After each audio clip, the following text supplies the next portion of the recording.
exactly 1 minute.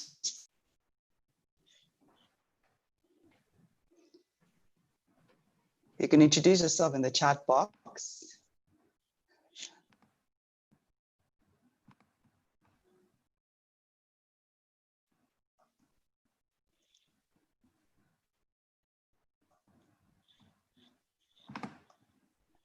It's 3 p.m. now, we start. Hello and welcome to the July edition of the Wimby's E-Roundtable. Our topic today is income, investment, and wealth strategies for the modern woman. The time is currently 3 p.m. and approximately 2 hours. We're delighted that you're joining us to spend this beautiful Thursday afternoon with us. And I would like you to take the next 30 seconds to invite your friends and colleagues to join us in this very insightful and much needed conversation about all things money. So invite your colleagues for the next 30 seconds and let them participate with us in this beautiful session we're going to have. My name is Motunrayo Ade-Famoti. I am the CEO of Money Stewards, an investment firm focusing on global investments. I'm a trained UK and US attorney, and I'm most honored and excited to be the moderator today, discussing the all-important topic of income, investment, and wealth strategies. Women. So once again, everybody, you're welcome. I'd like to now introduce Wimby's. Wimby's, Women in Management, Business, and Public Service, is a not-profit organization that has, over the last 19 years, implemented programs that inspire, empower, and advocate for greater representation of women in leadership positions in both the public and private sector. Wimby's is the first Nigerian NGO rated by the NGO Advisor and ranked as number 428 worldwide. It is also the only African and Nigerian partner and representative of the International Women's Entrepreneurship Challenge IWEC Foundation. Wimby's is also a volunteer-based organization funded largely by donations and contributions by members and partners, and is a supporter for the Code of Ethics and Conduct for NGOs. For more information about Wimby's, please visit www.wimbys.org. Also, I'd like to introduce you to the Inspire Me Coffee Table Book Volume 1 and 2 that features accomplished women in diverse careers, businesses, and professions from different backgrounds who are making their mark in the Nigerian management, business, and public sectors. The books go for a bonus deal at the moment, Volume 1 and 2 for only 20,000 Naira. To purchase, do kindly contact the number on your screen. I read it quickly, +234 803 494 6249. We won't be here without our sponsors, so we'd like to thank them specially for sponsoring this E-Roundtable. Our sponsors are Carbon Tech Limited. It's a fintech company that provides loan savings and other investment products. And Leadway Pension, a PFA specializing in retirement products. Thank you very much, our sponsors. At the end of this webinar, the poll will be put out for a quick evaluation. Thereafter, an evaluation link will be sent to you all in a follow-up email. Do please endeavor to complete it. We want to hear your opinion about this webinar. We also kindly invite our dear participants who are not Wimby's associates to become one today. And to those of us that are currently Wimby's associates and you are yet to renew your membership, kindly do so. For more inquiries, please contact via email membership@wimbys.org. Please remember to tweet and tag us on the social media handle using the hashtags #Wimby's E-Roundtable and #WimbysWebinar. On LinkedIn, where we are Women in Management, Business, and Public Service, and on Twitter, we're @Wimbys. So I'd like to introduce our panelists, and they will of course tell us more about what they do in their opening statements. First up is Arisa Ugu. Arisa is the author and publisher of 2 best-selling books, The Smart Money Woman and The Smart Money Tribe. Both books have been spawned into television series. She's the founder of smartmoneyafrica.org, a financial education platform tailored to the African millennial. She holds a MSc in Economic Development from UCL London and BSc from Aston Business School in Birmingham. Thank you very much, Arisa, for joining us today. I'd also like to introduce Bimpe Kutu. Bimpe is a founder and managing partner at W8 Advisory, a wealth advisory practice and multi-family office based in London, which is focused on African entrepreneurs and their families. She's a dually qualified lawyer with over 30 years experience. She's a certified trust and estate practitioner and an accredited family business advisor. We welcome both of you today. Thank you so much for joining us. Right now, we will be taking polls during this webinar, and you will have a chance to ask questions. We have left an entire hour for the Q&A session. Do ask your questions in the Q&A box, not the chat box. So the first poll question should now appear on your screen.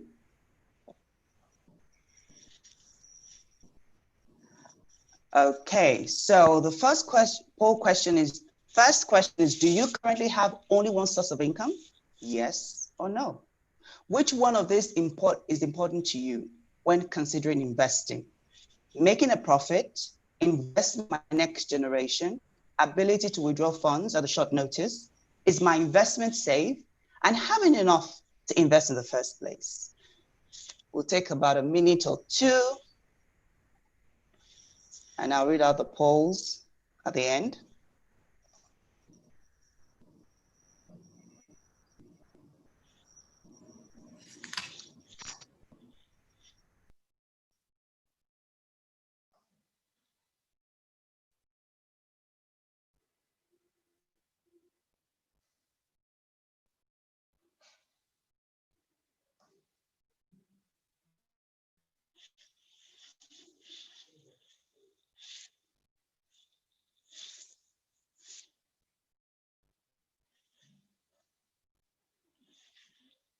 Okay.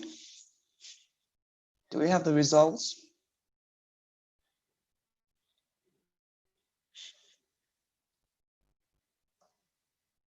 Oh, wow. Okay. Do you currently have only one source of income? 61% says yes, 39% say no. Okay. Which one of this is important to you when considering investing? 31% believe making a profit, 16% investment for the next generation. Interesting.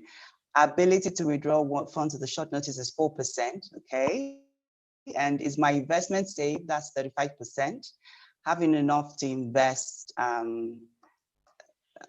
takes the percentage. Let me see that. Okay, that's 15%. Okay, fantastic. Well, I can assure you that you're in the right place, and we'll address all of this and more. Okay, I've heard many times that investing in women is a great way to invest in the whole community. Globally, working women put a significant portion of their earnings into families. Furthermore, women are also responsible for about 70 to 80% of all consumer spending, which means we're putting a lot of money back in the economy. With all of this economic power, you expect women to be in charge of their financial lives. Unfortunately, that's not really the case always.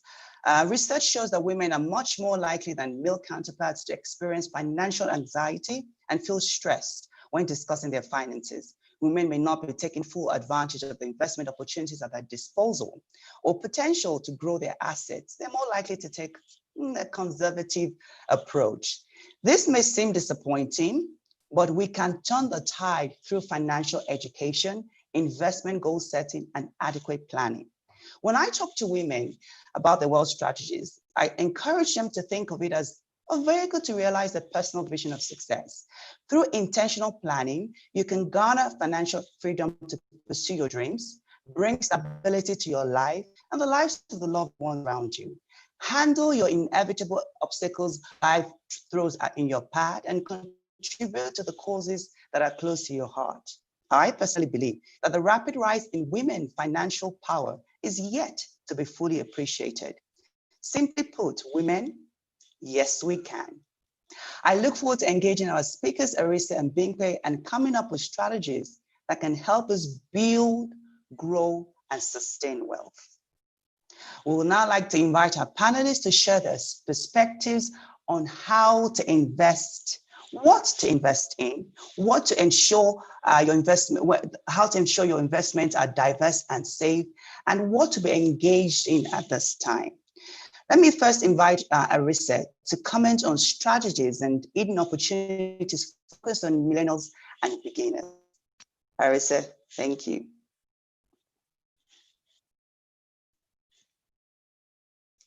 I think you need to unmute your button. Hi, everyone. My name is Arisa. I'm glad that everyone's here. It's very exciting.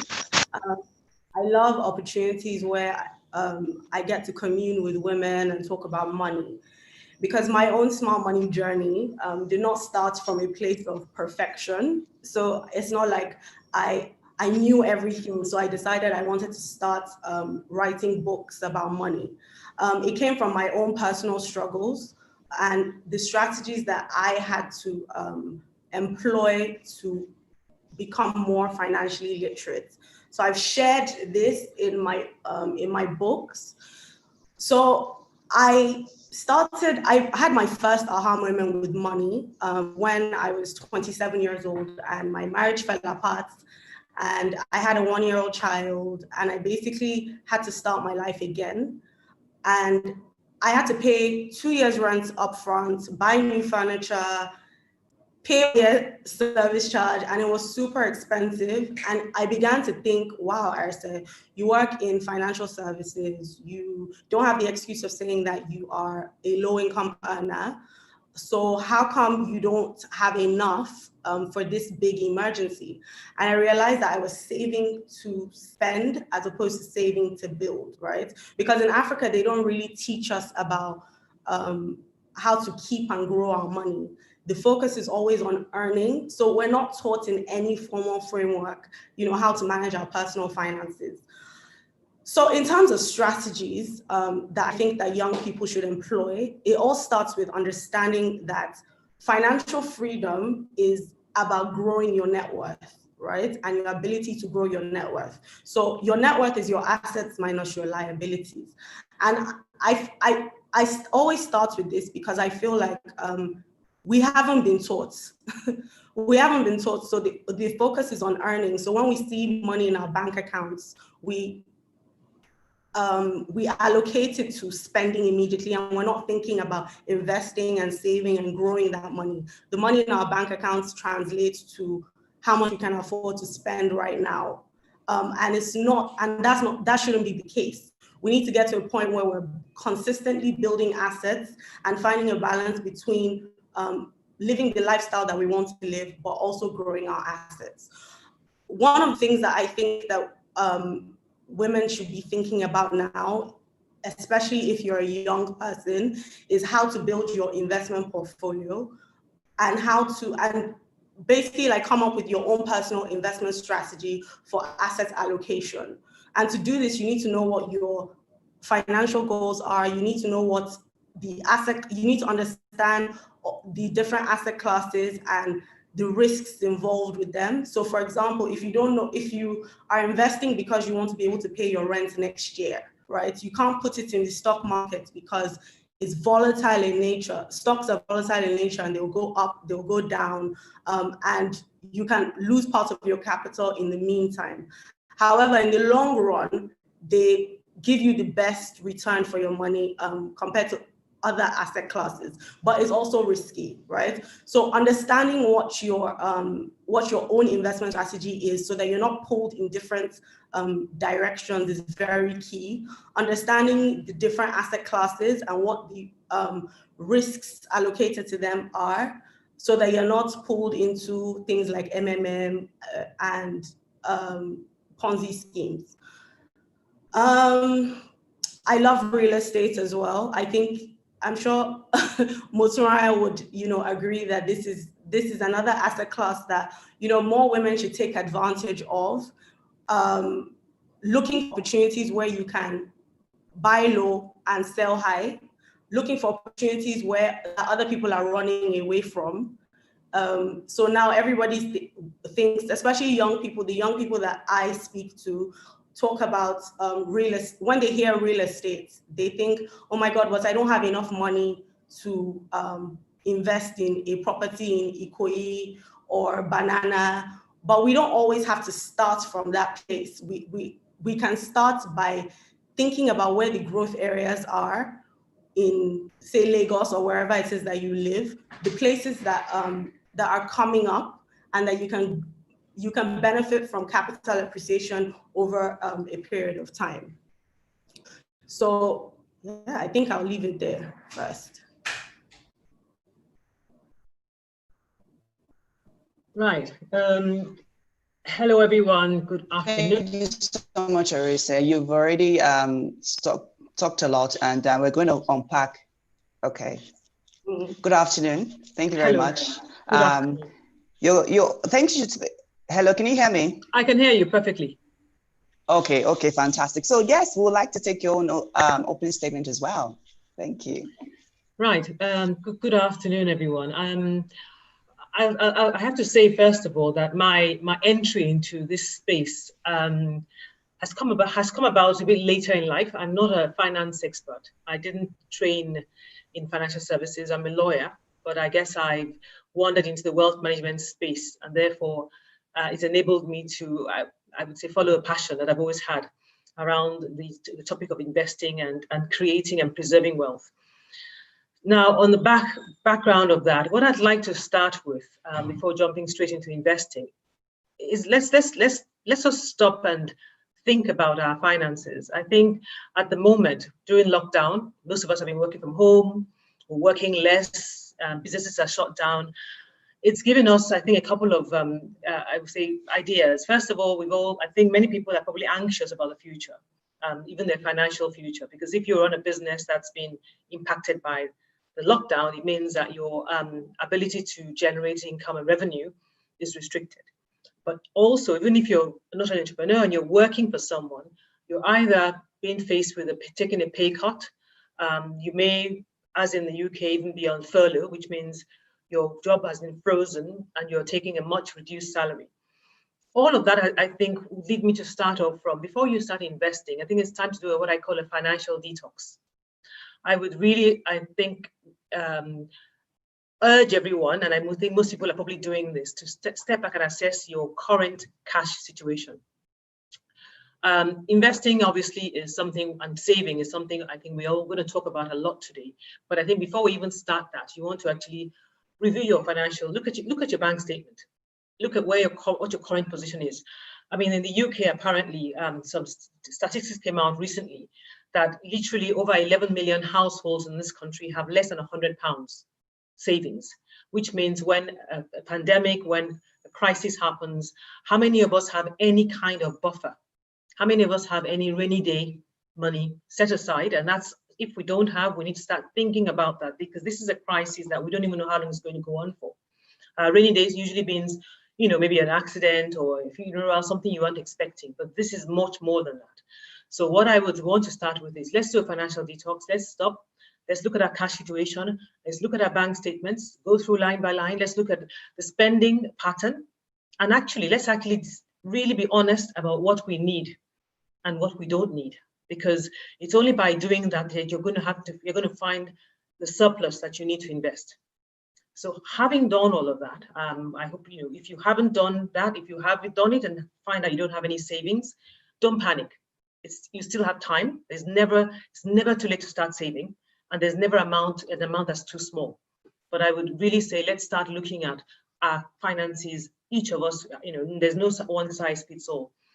Now, when that's happened, when you've now looked at your finances, and this, I'm actually just sharing with you the rules of my own style, what I do myself, which is why it's easy to talk about it. Look at your finances on a monthly basis. Look at trim the fat. Now, most of us aren't going out as much as we used to because of COVID. We're not eating out.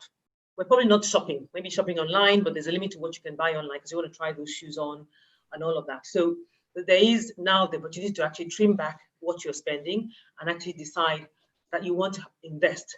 And before you start investing, you need a budget. And so that's why it's good to know what surplus income you have, whether it's, you know, I'm going to speak in pounds, I'm here, whether it's £100 a month, whether it's £500 a month. Hello. whether you can afford £500 a month, whether you can afford £100 a month to set aside, set up your budget, decide how much you're going to save. And that's the most important thing. And then the journey of saving and the journey of investing starts, having done all of that. And again, my strategy is to look at what are your reasons for saving, because we all have various reasons. We're in different age brackets, we're in different, I would say, geographical zones, we're in different career points. So some of us might be saving, to buy a car, to buy a first home. Some people might be saving for retirement. Some people might be saving because they have young children who they want to send to the UK or the US to school in the next 5 to 10 years. So you need to actually just look at your objective. What's your motivation for saving? What's your time horizon? And then what are the tools for saving? Because obviously it's your savings, the amount of money that you can put aside on a regular basis or a lump sum that you're going to start investing. And just as Harrison mentioned, the different types of products out there, it's always good to diversify, and I'm sure we'll talk about diversification shortly. But yes, it's good to look at what are the types of things you can save your money in, whether it is stocks and shares, whether it is funds, whether it is property. But all of these things will match different time horizons. Property, for example, is a great way to put aside money and that will earn a passive income, especially if you buy in the right place, right time, whether it's in the UK, US, Nigeria. You find a place that will, at least have a good tenants, whether you're buying in the most highbrow area or an area where I would say the blue collar workers are going to be living, and therefore you have rental income. And hopefully that property will appreciate in value itself. So property is good, but one downside of property is you can't sell it easily if you need quick cash. Okay, so if you really need to, you need to pay 1 year's school fees up front or 2 years rent up front, you can't sell property. So that's why it's good to then look at other things in your portfolio, like maybe stocks and shares or funds that you can actually liquidate quickly. I'll stop there because I know there is a lot to unpack, but I just thought to start off with the basics of why we're saving and investing, and actually where will you find the money? It's going to be down to how much surplus you can trim off and what spending habits you can change to ensure that you can actually generate a surplus amount to save on a regular basis. Thank you. Thank you so much, Bimpe. You've talked a lot, and we're going to unpack it bit by bit. This very interesting topic of money. Firstly, you can keep your questions start coming on the Q&A box. I have a few questions of my own, and once we're done, we'll take a whole hour for Q&A. So there's plenty opportunity to ask all your questions. Harris, let me start with you. You mentioned that you came into, you were not particularly financially savvy, but due to personal struggles, and you share some personal, maybe your marriage breakdown and that and your child, that really helped you focus on being financially astute. My question is, what are some of the mental and cultural barriers that hold African women? I know you do a lot of work in this in this space. What are some of the barriers? Because one thing I know about wealth is that you cannot build wealth without the right money mindset, without having the good money management skills. So what are some of the challenges that the typical African woman faces, and how can we help resolve those so that we can get people towards the upward trajectory of building wealth?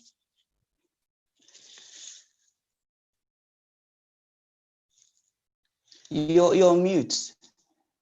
I keep forgetting to unmute myself. Hi, sorry. Okay, so what are the mental blocks that I think that older African women have when it comes to building wealth? I think it comes from how we're taught or socialized to think about money, right? So if when you think about it, a young boy is told from a very early age that he's the provider and the protector, or he has to grow up to be the provider and the protector of his family, right? But a young woman is taught that she's the nurturer, she has to look after her family and all of that.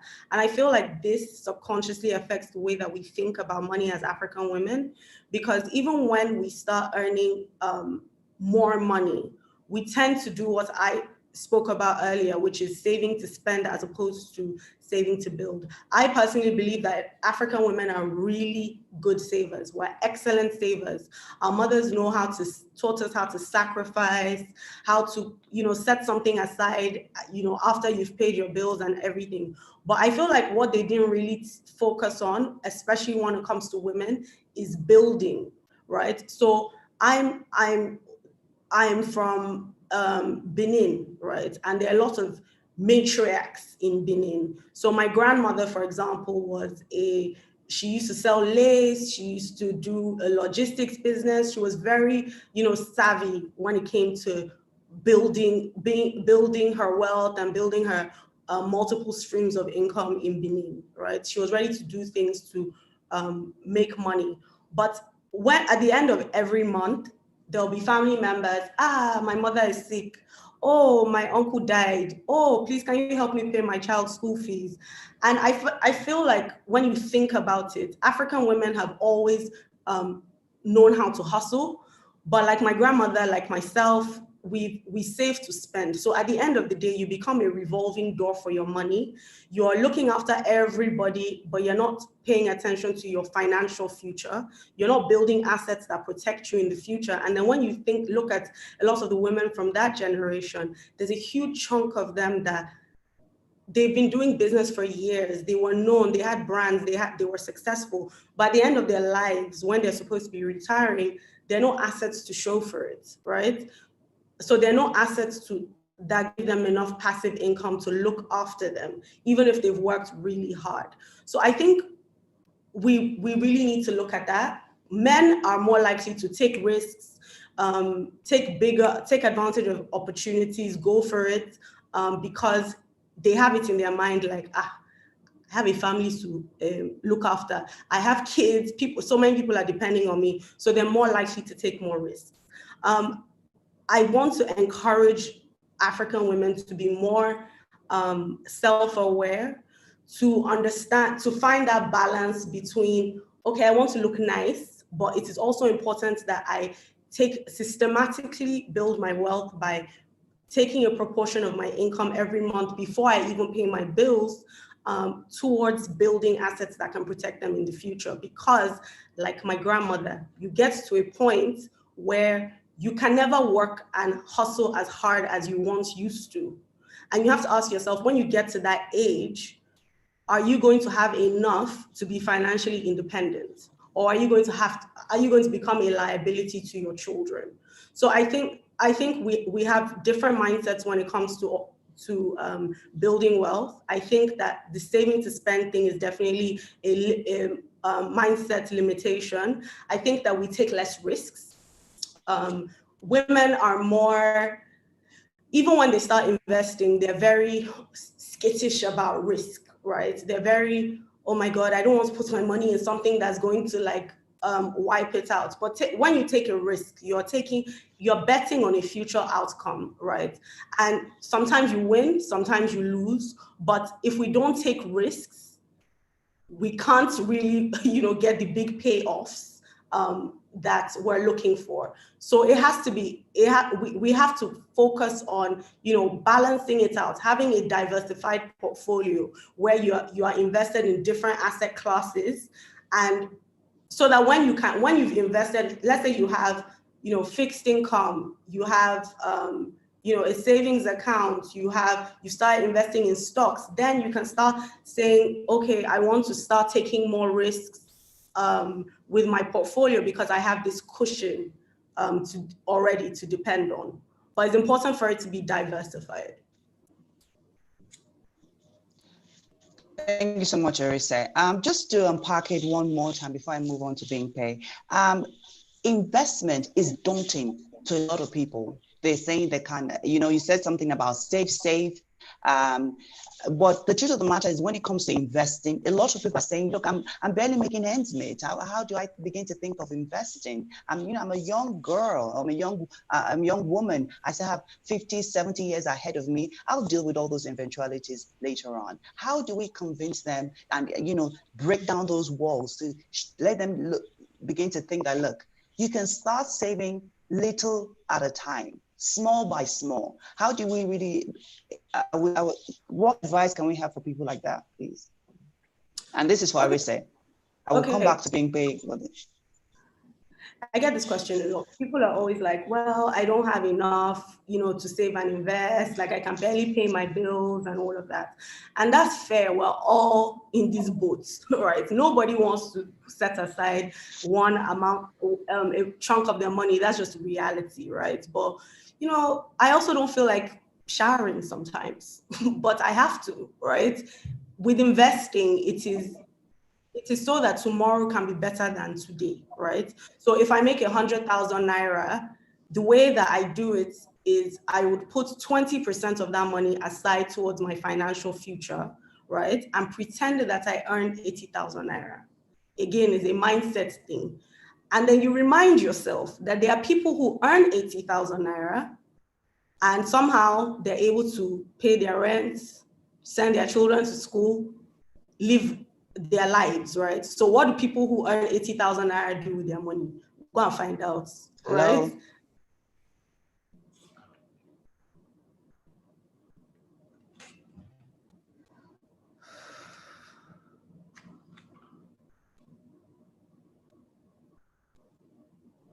No.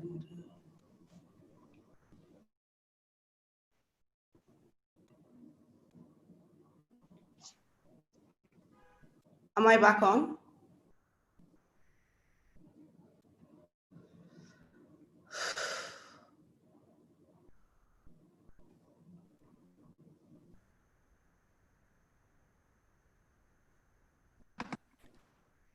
Yes, you are. Please go ahead.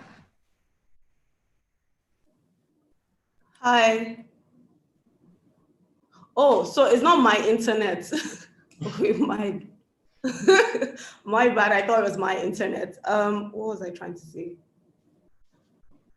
Okay, so I was saying that it is important for us to remember that investing, although it is not a magical thing, it has to be done systematically. But it's important for us to remember that in order not to become revolving doors for our money, we have to invest so that tomorrow will be better than today, right? So you have to systematically put the money aside and save towards investing. So most times nobody has all the money to buy real estate at once, or nobody has all the money to be able to take advantage of, the stock market, but you save towards it systematically. We don't have to wait till we've hit or we've blown to start investing. Otherwise, you will look back 10 years later and realize that you haven't done anything with your money. I think that it is important to think about when you were like in NYC or when you got your first job, and 5 years later or 10 years later, you haven't saved and invested, or you haven't saved and invested as much, but your salary has increased maybe 5 times, 10 times, 20 times, but you haven't been saving and investing, right? Because our consumption tends to rise to meet our income. We get the first job and it's like, now I have to look like a banker. So I have to upgrade my wardrobe. I need to buy a new car. I need to live on the island, right? And then when you get a promotion, you have to look the part and you buy, and we can keep going like that unless we make it a habit of keeping at least 10 to 20% of our income aside systematically every month towards building our financial future.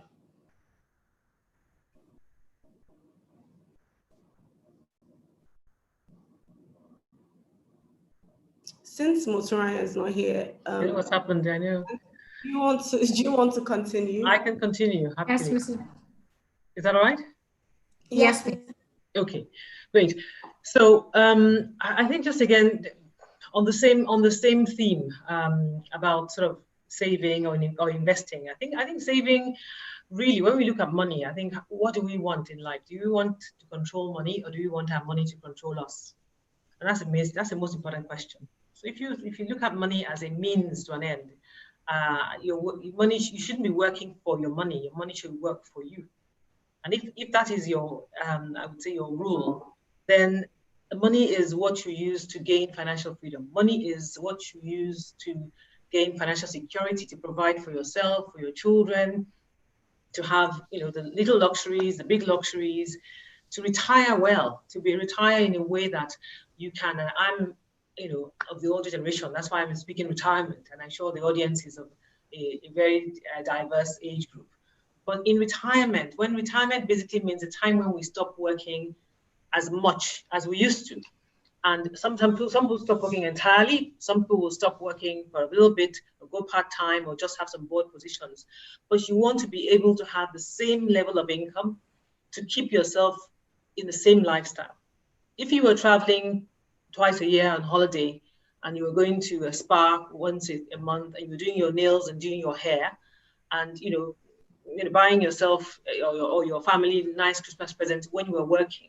When you retire, you don't necessarily want to, to actually have to cut back, to scale back. You don't really also want a scenario where your children will start to have to pay your bills. I mean, I know that was the old style, but I think these days our children, we pray for our children to do better than us. I mean, most likely they might be living, thousands of miles away with their own headaches and their own family.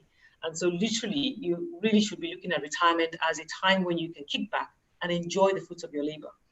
So that's what, when you think about saving, is really saying, how is this money I'm making now going to work for me, not the other way around. So when it comes to saving, if you're a younger person and you haven't started, or an older person and you haven't started, because I don't think it's age related, start small. There's no amount that's too small, definitely, to put aside. And like I said earlier, this is a good time to look at your bank accounts and actually be very brutally honest to yourself and say, really, do I really need to buy a new handbag every month? Do I really need to, eat out 4 times a week? Do I need to buy the Ashwabi that everybody is buying every single time? Can I restrict that spend? Can I filter down what I'm spending on certain things? Can I be disciplined? And actually, can I share with my friends and family the reason why I'm not buying that Ashwabi this time, or the reason why I don't want to go out to eat dinner, or do certain things? And that's really you're being authentic. And actually, it's all for yourself. So really, you need to look at where you can cut back, where you can make some surplus happen, and there is surplus. There always is, because whatever, as long as we're working, of course, if we're unemployed and have financial difficulties, that's a different matter. But as long as we're working, we're earning income. Trust me, there's even 10 extra pounds or 1,000 extra naira that you could hold back on spending. So start small and start putting that money away somehow. The other thing about saving and investing is educating yourself. I'm not from a financial services background, and I've sat with clients. With meetings with their private banks, looked at portfolios, and I guess just because it's something I've always been interested in. I've seen clients female clients especially, who are CEOs, who are, medical doctors, lawyers, very well accomplished. But when the discussion around money starts and they're sitting next to their husband or sitting there by themselves, their eyes just glaze over, especially when they're sitting next to their husbands. They just think, husband is here, he's dealing with it, even though my money is in the pot together, because these days many couples are power couples and they both earn very well. But their eyes glaze over and they don't pay attention.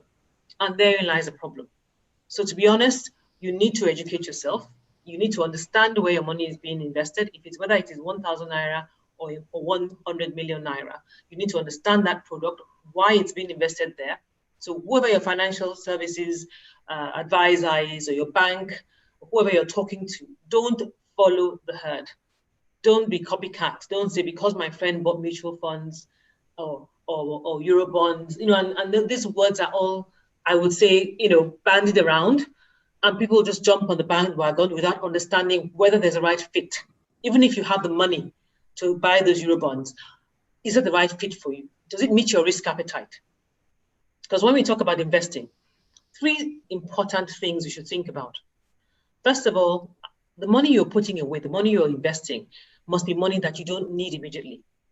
Because really and truly, to watch that money grow, you can't put your money into a portfolio or into a savings, into a bond or buy shares. And then a month later, you need money and you sell them. You won't have seen any growth. So for money to grow, it's got to be kept in that particular investment long term.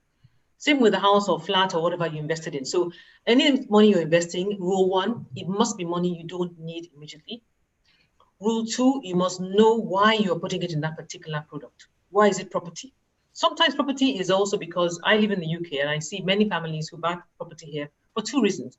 One, their children are coming to school here and they want a place where the kids are on half term, rather than renting a flat or renting a hotel, they have a place. But most importantly, because the UK property market has had a major, I would say, amazing ride. It's slowed down now, but I've lived here for 25 years and I've seen properties values go up 10,000%, okay, in a 10-year period, literally. So many people who are buying in the right area, right postcode, while they were using it, they were also seeing eventually an appreciation. And they've turned around 10 years later and the flat they bought for 500,000, they've been able to sell off for 2 million. Fantastic. But you've got to know why, and you've got to be able to leave the money. You've got to know why you're buying the property or why you're investing in stocks and shares or why in Eurobonds or why in whatever. And then you've got to watch the fees that go with investing. So there are different platforms. There are different banks will offer you different financial products. Investment advisors will offer you different products. Look at the fees, because the fees that there's no free lunch at the end of the day. You know, whether it's in a Eurobond or it's a treasury bill, the platform of which you're buying or of which you're making that investment, first of all, will charge you a fee for making the investment, and secondly, there are fees already embedded in the product. So three things: make sure the money you're investing, you can leave it for a while. It can ride the storm, because investing can be a rocky ride. It goes up, it comes down. During COVID, in the last 3 months, you know, the UK, the global stock markets have taken a hit, 10, 20%. At the moment, we're seeing a rally in the US, and I think in Nigeria, the hit has even been bigger, because when you add the fact that the stock market has gone down almost 60% in Nigeria, and you add a layer of the Naira devaluation, that's been a big hit. But it doesn't mean always that immediately there's a hit, you buy, you sell and run away. You've got to also understand why you're doing it, what's happening, read, listen to the news, understand what they call the macroeconomic, understand what are the global issues that are affecting your investment. So educate yourself, make sure the money you're putting aside is money you don't need immediately, and watch your fees.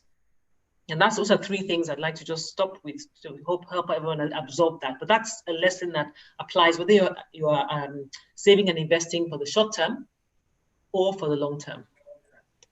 Thank you so much, Binkwe. Firstly, I'd like to apologize for my technical challenge there. Moving on, Binkwe, you do a lot of work, of course, with family and the African family and generational wealth. I think some of the things that some people need to know, understand that it's one thing to invest, it's one thing to actually invest through the right vehicle to protect your assets, giving it to the next generations or the people that you intend it to be for, but also to protect it, you know, to make sure that you're not overpaying on taxes. Can you unpack that for a little bit and kind of just talk to us through what we need to look out for when we're building generational wealth? Because after all, I always say something, if you don't have the right vehicle to drive your investments, it's almost like putting water in a basket.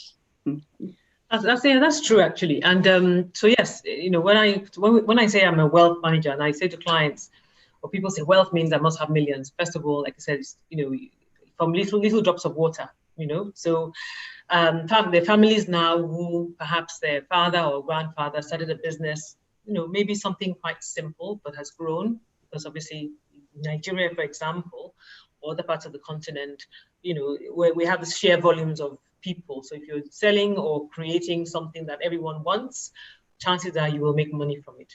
Now, when I talk about generational wealth, it could either be a family business, or it could be actually family assets, money, property that, you know, someone in the family, especially say, I would say generation one, has accumulated. So Africa, unfortunately for us, we haven't yet seen many family businesses that have gone past the third generation. And the statistics globally, not just Africa, are that only 10% of family businesses make it to generation 3. And the reason why they don't make it past generation 1 or 2 is no planning or bad planning. And so I'll talk to you very briefly about the kind of planning that you can make to have in place to ensure, at least to help the transfer of generational wealth. One of the things you need to be looking at if you're a company, for example, is, or even you own a basket of assets, how is it held? If you hold everything in your own sole name, obviously one day we're all going to go off to the great beyond. We're going to die. And when that happens, if everything is only in your sole name, because in some countries there are tax implications, even in Nigeria. I believe in Nigeria, assets that you held in your sole name will attract death duties about 10%. In the UK, they leave you about a small amount tax-free, but the bulk of the assets will attract 40% tax. In the US, different states have different tax rates. So one of the things I will say is holding assets in your sole name, whether as father or mother, is never a good idea. The other reason why it's never a good idea is that the only way of transferring those assets is by making a will. A will is a good piece of paper. It's a good way to write down what you desire. But I always tell people, that will, you write it, you put it in your drawer. It only comes to life when you're not there. When you're not there to ensure that your wishes are followed. And we're all human beings. So you might write a will and say, I want my son to get this, my daughter to get that. And I don't want that, other daughter of mine who, left home 20 years ago, hasn't spoken to us to get anything. When you're not there, when you're not alive anymore, the people who are alive, the family members, the dependents can start fighting even over the will and end up in court for years and years and years. And at the end of the day, the lawyers get most of it just from their fees. So a will is one method of leaving assets, but it's not the only method, and especially for a family who may have assets internationally across different jurisdictions with tax issues, I wouldn't use a will. I'd use a trust. I'd use a family foundation. I won't go into too much legalese, but basically these are entities, these are structures where you are automatically in your lifetime creating a structure and saying to a professional trustee, who could be a company or individual, saying to that person, when I'm not here, this and this and this is what I want you to do. Same thing with the foundation. The foundation is like a company, or even using a Nigerian company. For many of you who are sitting in Nigeria, you could buy those assets in a Nigerian company, make your children the shareholders, or your, or whoever it is you think will become shareholders and owner of property later on. The company doesn't die. Therefore, the company doesn't pay death duties. And that's one lesson straight away. Use a company when you can. Use a trust when you can. And obviously, watch the cost of these structures. But these structures enable you to make sure that in your lifetime, you can put something, and actually you can communicate it around the family table. For those who have, I would say, a good family network, you can tell wife, or can tell husband, can tell children, this company owns assets ABC in these countries, and all of us we all own an equal share of the company. And there you have it. We call it lifetime estate planning. So you can do some lifetime planning, and by doing that, you're actually eliminating the fight that would happen when you're not there. The fight happens when there's been no communication. The fight happens when there's been poor leadership in the way the assets have been structured. So the work I do as a lawyer and I say wealth manager is to advise families on different structures that will be tax efficient, but also that will enable the family to an extent, communicate with the responsible members of the other family who are alive, what can be done with the assets later on. I hope that's helpful. If you want to go on for Thank you so much, Bingbe. Thank you very much. We'll now move to the second part. We're going to take a second poll question. The Secretariat will flash it in front of your screens right now. The second poll question. And I read, have you ever used the services of a professional personal finance or wealth coach? Yes or no? And the second question is, which of this best describes your attitude to money or money personality type? First, the amasser, equating money to self-worth and power. The second is a hoarder, saving your money without even investing or spending.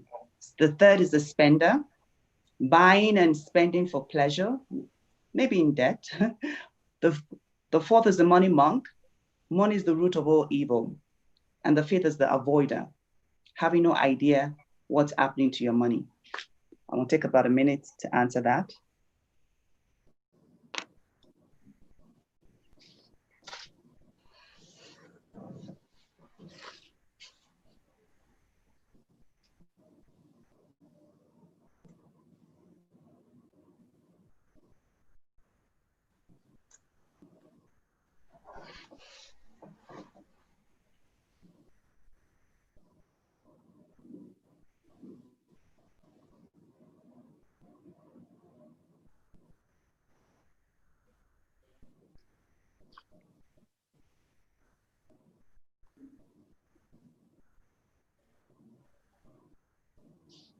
Okay.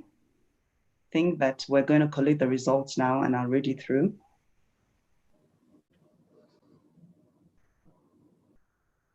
Okay, the first question says, have you ever used the services of a world professional personal financial coach? Oh, yes. 19% of people say yes. And then 82% say no. Interesting. Which of these options best describes your attitude towards money? So the amasser is 45%, the hoarder is 25%, the spender is 15%, the money monk, 1%, and the avoider is 16%. So, oh, wow. So we have an interesting poll there. Fantastic. Okay.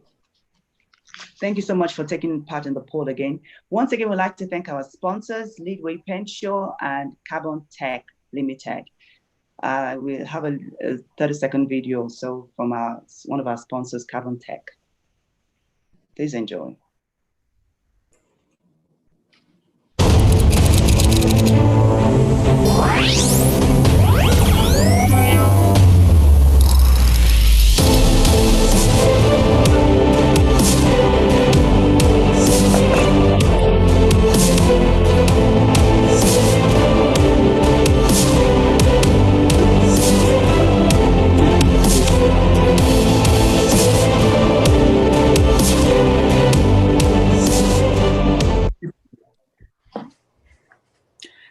Thank you. Thank you very much, our wonderful sponsors. Thanks for all the support you give to us over the years. We truly are grateful. Please remember again to tweet or tag us on social media using the hashtags #WinBiz eRoundtable and #WinBiz webinar. On LinkedIn, we are Women in Management, Business and Public Service. And on Twitter, we are @WinBiz. So do go on, tag along. At the end of this webinar, a poll will be put out for quick evaluation. Do stay till the end, and thereafter an evaluation link will be sent to you in a follow-up email. Please endeavor to complete it. We want to hear your opinion about this. Thank you very much. Now we are going to the audience participation. This is where you get to ask our speakers all the questions you've been itching to ask for the last 1 hour. Please keep them coming. We will endeavor to answer as many questions as we can. We have two fantastic people in the investment and money space in the financial industry. So let us take advantage of that. Okay. All right. So the first question is, please, can you recommend trusted financial agencies in Nigeria at a low income stage? I'd like to, Arisa, to please answer that question, please. Financial institutions that you can invest with. I personally like FBN, FBN Quest, Wealth.ng. I think a lot of banks now have investment firms. So GTB has Investment One. And obviously, because they have big commercial banks, these are good. This gives them good backing, so they're less likely to fall apart. But I like Wealth.ng as well. It's an app, it's an investment marketplace that you can have on your phone, and it makes it easy for you to sort of like partake in different financial instruments, even from a low income perspective. Okay, let me take those two questions together. Then again, Arisa, for you, how much can I use as part of the starter for treasury investment, and what kind of investment can one put money into that's not too expensive to start with, but to grow and is somewhat risk-free? Okay, so when people ask me that question, I like to explain that what you're investing in depends on why you are investing. So you have to articulate what your investment goals are and then match them to asset classes.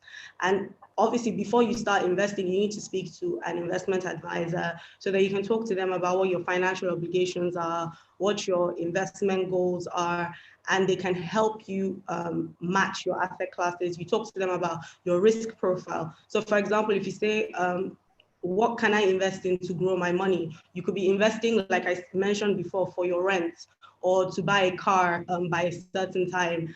And if the person that you're asking says, oh, put your money in an alternative investment, and you need that money in a year or in 6 months, it might pose a problem. So I think it's important for you to sit down, think about what your investment goals are first, speak to an investment advisor and talk them through what your risk profile is, and then they can match the different asset classes to whatever your goals and your financial obligations are.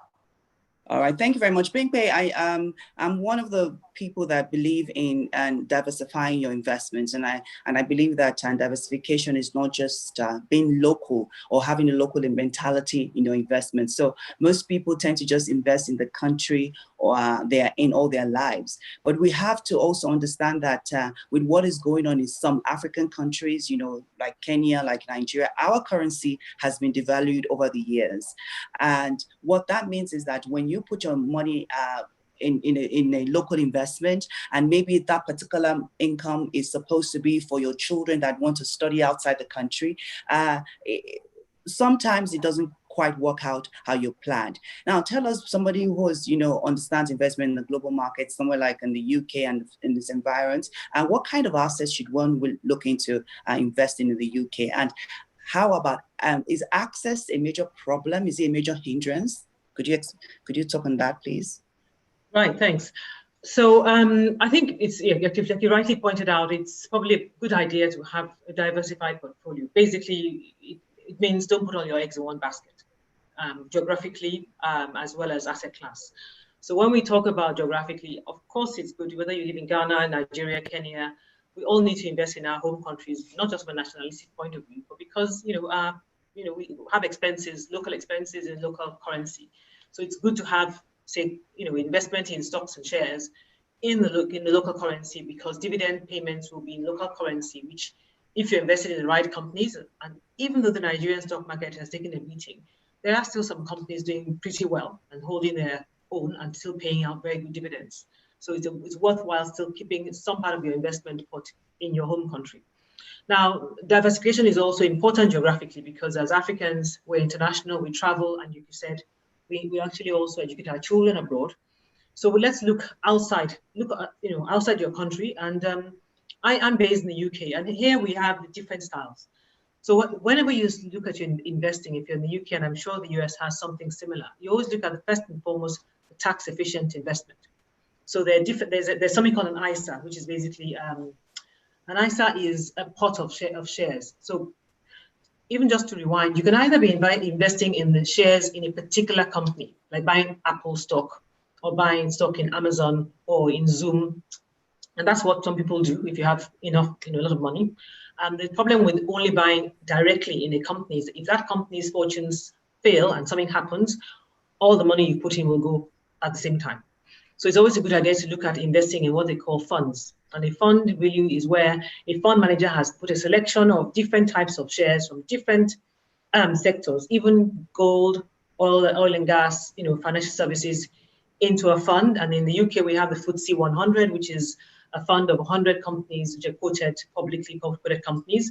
And if you invest in a FTSE 100 product, your £1 is being spread across all those companies, which means that if some companies have a hard time and fail, or their shares go down or don't pay dividends, other companies will, for different reasons. So if you're investing in a fund, then the likelihood is that it's a better risk, that it balances out the risk. So the ones that go down will, the ones that go up will compensate for the ones that have gone down. So looking at investing, don't always go straight into shares, look at funds. And in funds, I talk about, they're tracker funds. There's certain funds that are set up to track a particular sector, whether it's the gold sector, oil and gas. They're funds that are what you call exchange traded funds. But again, they're basically wrapped up together and allows you to put your money and to spread it as far as possible. And it's in the same way when you're investing in funds, you have the funds that are tax efficient. So an ISA is where the government in the UK allows you to put away £20,000 every year tax-free. When I say tax-free, it's your money, you put it in there. But typically in this country, when you sell shares, you pay capital gains taxes. But if you put money in an ISA and you sell the ISA or it appreciates, you won't pay capital gains tax only just for that 20,000. So you'll always find out in your home country if there's any tax efficient way of saving. Your pension is also usually tax efficient, and I believe even in Nigeria, where now most companies are obliged to set up pensions for their employees, and your money is going into usually a tax efficient structure managed by a pension fund manager. Ask questions, even if you're paying into a pension that your company is running. Are selected, the pension fund manager selected by. Check who they are, track them, read about them online. How well are they doing? And if you're in senior enough management, you should be able to say, well, maybe that PFM hasn't paid out, has been investing only in oil and gas, and oil and gas has gone down. We want a PFM that has a diversified portfolio. So wherever your money is going, whether it's under your control or not, try and make sure it's being invested in a diversified portfolio across various sectors. Now, the tools for investing will also sometimes determine how well you can control that. Nowadays, you can go online. I mean, first of all, yes, you can go to the bank, and most banks in Nigeria and even this country have an investment arm. But sometimes they will ask you to start off with a threshold, a minimum amount that's probably quite high. They might say, we want you to have 100,000 naira or 250,000 naira, for you to actually open up any kind of investment account with us. Now, in the digital space, things have changed. In digital space now, you have a lot of funds, and of course you have to do your homework and go online and read about them. But a lot of funds that allow you to go onto a platform and invest probably with a very small amount of money. And in the UK, we have a few. And I thought it might be a good chance for me to plug the fact that my company here in the UK, W8, is actually setting up a platform called Wealth8. Wealth8 is a platform that will be launched this summer that will allow investors to come on and actually, for as little as £500, start your own portfolio. And the managed funds that will be available through Wealth8, because we're using fund managers here like BlackRock, who are very well known, who have integrity in the marketplace. But basically, you will go into that platform and be able to put your money, select based on your risk appetite, your profile. You ask some questions, and you'll see the choices, and you'll select which one fits your goal, just like Arese mentioned. So using an online platform also is a way of starting something very quickly, cheap and dirty, and you can do it in your living room. You don't have to go to the bank, and you fill some forms. Of course, there's KYC needed on who you are, but you can actually set up a portfolio, and that one can be for a pension, and you set up a standing order, direct debit from your account to drop into that regularly. So diversifying means also using different means, using the bank for treasury bills, for larger ticket investments, and using online portals for smaller ticket investments, which you and even your adult children, if you have them, can also start learning quite early. So if that's helpful. Thank you so much.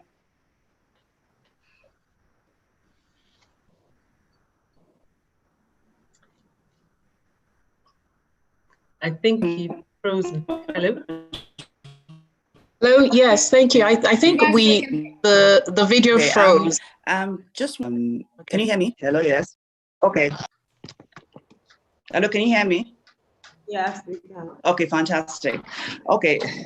If I can add quickly, okay. I mentioned Wealth8. If you go on to wealth8.com, please go on and register if you're interested in getting a lot of newsletters and also financial tips. Because the whole idea about financial education is also online. You can actually find portals like ours that will give you a lot of information in a very easy and easily digestible way about the different types of investments that are available both in the UK and globally.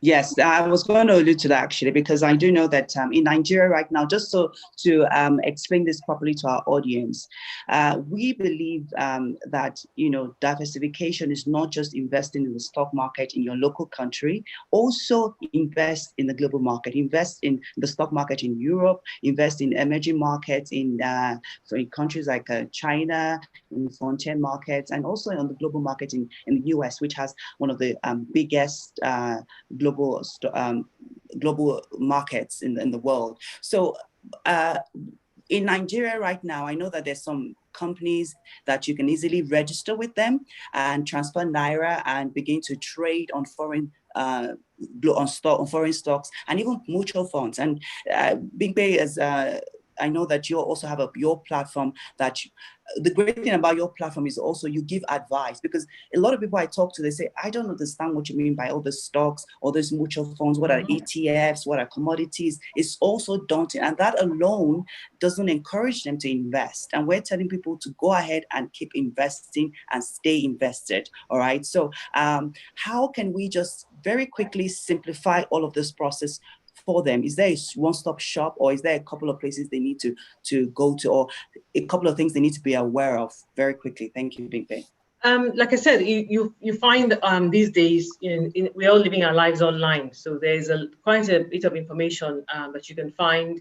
Usually, if you go on, I'm sure even in Nigeria, those who are, I believe, maybe I'm not wrong, but those who are offering online portals through which you can invest should at least be able to tell you, some information about what that particular investment product is and break it down for you.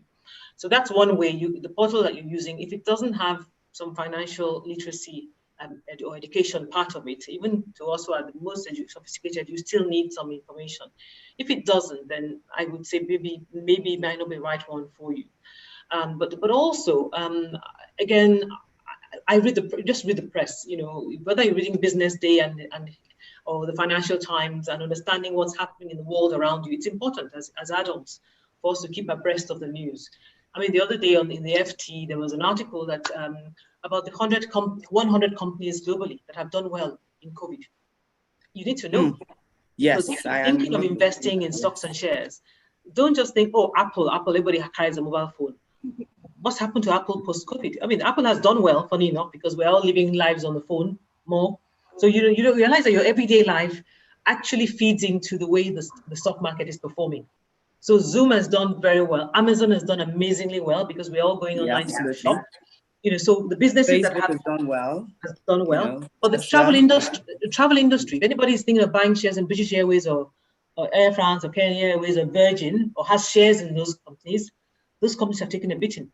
And in fact, what's happened now is that lots of companies in this country have frozen dividend payments.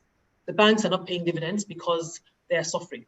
So you need to really, I think you can't say you want to invest if you're someone who's, I don't want to use the word lazy, or someone who feels they're too busy to follow the market. But if you're busy, to be honest, then don't invest in shares directly. If you're busy, look for the right financial advisor, look for a online platform where you can buy into funds, because the fund manager has picked 50 funds and he's wrapped it up together and makes it easy for you. And you don't have to track each company. So if you're busy, you can still do it intelligently. So I think you just need to understand your own profile, your own fit, but it's important that you read the small print and watch the costs. Fantastic. Let's move on slightly to a different asset class now. Let's talk slightly about real estate. I know both of you both love real estate, and you have a lot of information there. Arista, real quickly, what do you think about the real estate in Nigeria right now? We talked about the paper asset, but real estate in Nigeria, do people still have funds to invest in real estate? Should they be looking at investing in real estate, or should they be looking at real estate investment trust, which is almost like an offshoot, like a stock market, I call it, of real estate, of the actual real estate? For those that can't afford real estate, they can buy into different rates. What do you think about the overall real estate market, especially in the frontier markets? Obviously, like everywhere globally, in Nigeria, it has slowed down because people are thinking about if they have enough cash to survive post-COVID. So not as many people are looking at investing in real estate at the moment. But I know that speaking to a lot of the real estate professionals that I, work with, they've said that even if, sales have kind of slowed down, people are still making inquiries about, the different opportunities. So I think there's opportunities in Nigeria, maybe not to realize long-term, but something that people can be thinking about is how to look for distressed assets in Nigeria. Because now, if you think about it, a lot of people have either lost their jobs or their businesses are struggling and they need to be able to realize cash very quickly. So it means that they will be able to sell off whatever assets that they have at a way lower discount than they would have sold it before COVID. And for young people who are looking to climb the real estate ladder and they're thinking, oh my God, it's expensive. One of the things that I did when I was, in my 20s was help people sell their own real estate or rent out their own real estate and build up commission from those sales, where I didn't have to put any money down, but I could use the money from those from the sales that I made, the commission from the sales that I made, to put towards my own real estate investment. So you might want to think about things like that. Benke had talked about looking at your expenses and cutting down your costs so that you can create cash in your budget. But I think it's also important for you to think about, what things can I do? What skill sets do I have, right, that I can leverage on to create another income that I can use whatever income comes from that to start saving and start investing, right? And then I wanted to talk about something else. I noticed that a lot of people said that they hadn't worked with a wealth coach or a personal finance professional when they were making their investment decisions. I used to shy away from coaching for different things before, but one thing I realized about financial services, especially in Africa, is that financial institutions they know everything about the different asset classes, their pros and their cons, and they create all these products. But for the most part, it sounds like financial jargon to the average, Nigerian. So people can be really smart. They can work in oil and gas. They can work in entertainment, but they don't understand what you mean when you say stock markets, and you use all these terms like profitability and ROI. The importance of speaking to a wealth coach is not to help you manage your money. It is to give you the financial education and the clarity that you need to A, organize your money, B, do all the things that you need to do to prepare yourself before you go and speak to an investment advisor, so that nobody can waylay you. You know your onions before you're sitting in front of an investment advisor, and you know exactly what you're looking to get from that interaction. So working with a wealth coach gives you that clarity.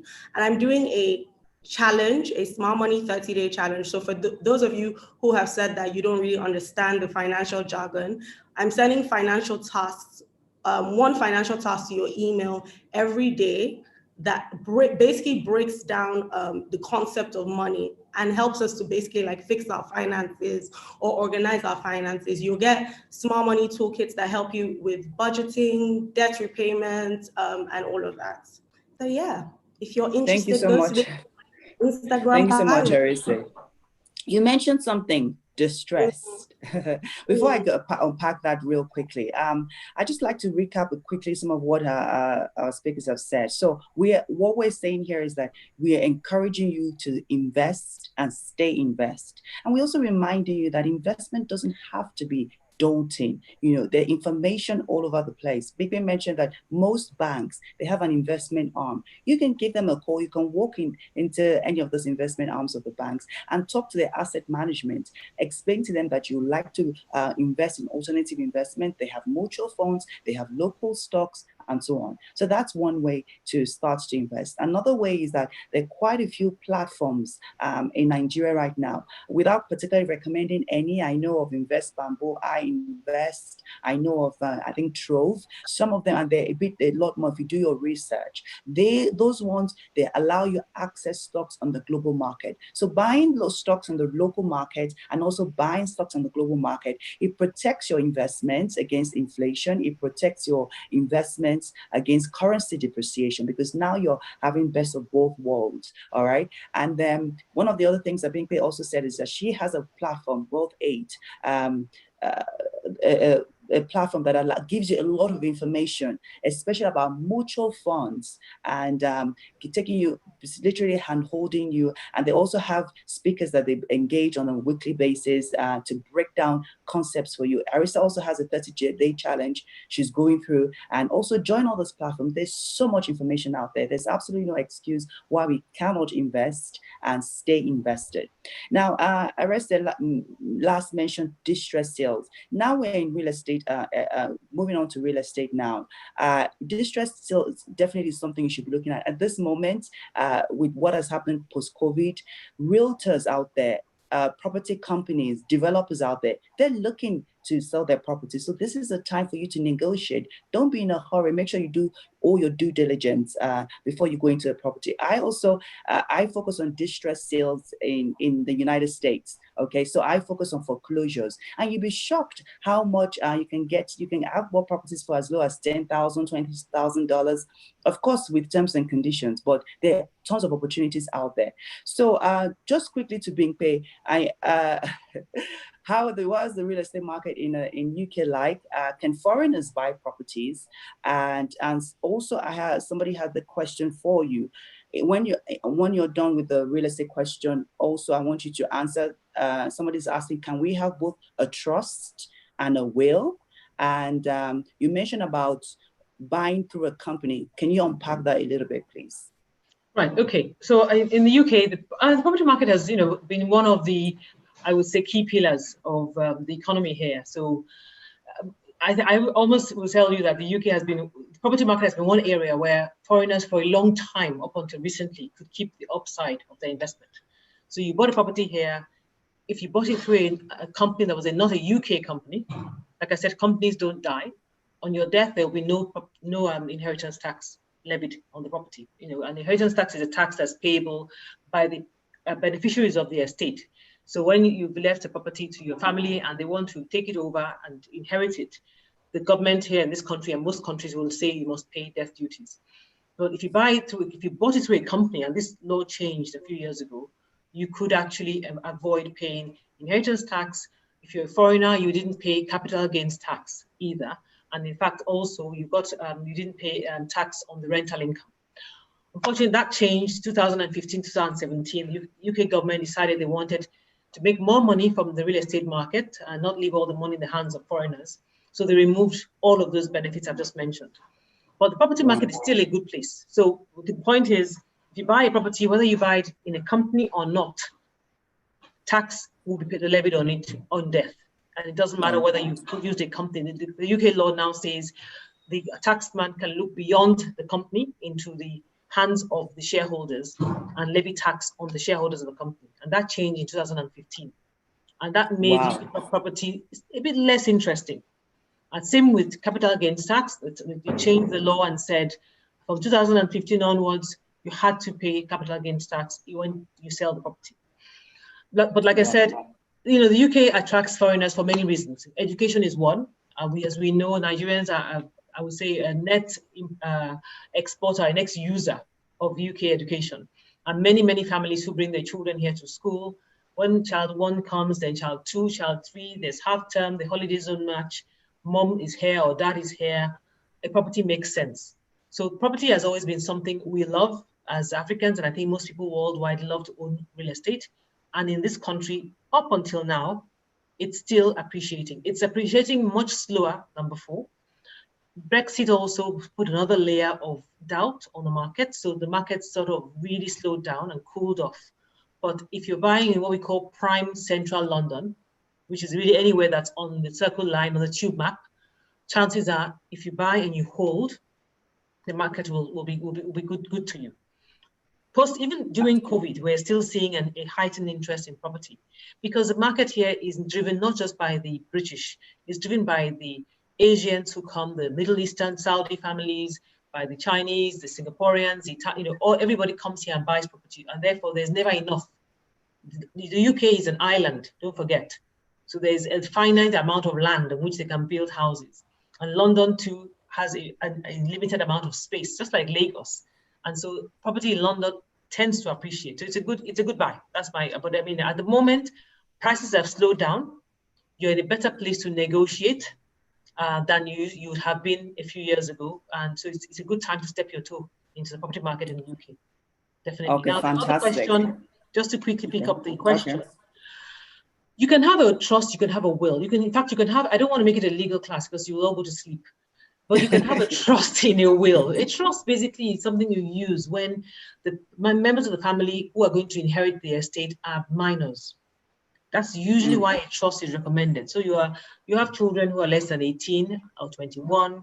You then will appoint a trustee who may be a family member to hold the assets if you pass on before they achieve majority age. And that's where we put it, we can make it a will trust. But a trust also is used where you have diverse assets in different countries and your family are spread out all over the world. So I'll stop there. I don't want to make, whoever is asking, by all means, contact me, because it can send you to sleep unless you're really interested in that topic.